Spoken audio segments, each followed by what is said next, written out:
சீமான் வந்து தொடர்ச்சியாக பெரியார் சர்ச்சைக்குரிய கருத்து சொல்லிட்டு இருக்காரு. இயக்குனராக நீங்கள் எப்படி பார்க்குறீங்க? இல்லைங்க, நான் சொல்கிறேன்ல, பெரியாரை நீக்கிட்டு இங்கே வந்து நம்ம அரசியல்னு ஒன்று இல்லை. அதனால தான் அவரும் பெரியாரை வச்சுட்டு தான் அந்த அரசியல் பண்ணுறாரு.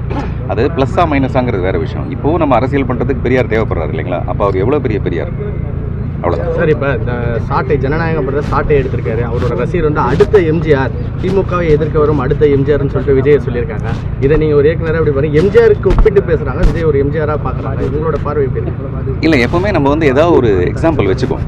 நம்ம எப்போவுமே ஒரு பெரிய ஆளுக்கு எய்ம் பண்ணால் தான் நம்ம அடுத்த லெவலுக்காவது போய் ரீச் பண்ண முடியும். முதல்ல ரஜினிகாந்த் வந்த புதுசில் அவர் என்ன சொல்லியிருக்காருன்னா, அவர் அப்புறம் தெரியாமல் சொல்லிட்டேன்னு சொல்லிட்டாரு. நீங்கள் வந்து சிவாஜியாக நடிக்கணும்னு ஆசைப்படுங்க, அப்போ தான் அட்லீஸ்ட் ஜெய்சங்கராவது ஆக முடியும்ட்டு. அதுக்காக அப்புறம் பின்னாடி அவரே வருத்தப்பட்டார். அப்படி சொல்லியிருக்கக்கூடாது. அதனால் நம்ம எய்ம் எப்போவுமே திங்க் பிக்ன்ற மாதிரி எம்ஜிஆரை மட்டும் நம்ம மனசில் நினச்சிட்டோம்னா அந்த இடத்த அடையலாங்கிறது அவங்களோட விஷயம். அந்த போஸ்டர் கஸ்ட்லாம் பார்த்தா அப்படி தான் இருக்குது. அந்த சவுக்கு, அதே சவுக்கு வாங்கிட்டு வந்திருப்பாங்க போல இருக்குது. மூர் மார்க்கெட்லேருந்து எடுத்துகிட்டு வந்திருப்பாங்கன்னு நினைக்கிறேன்.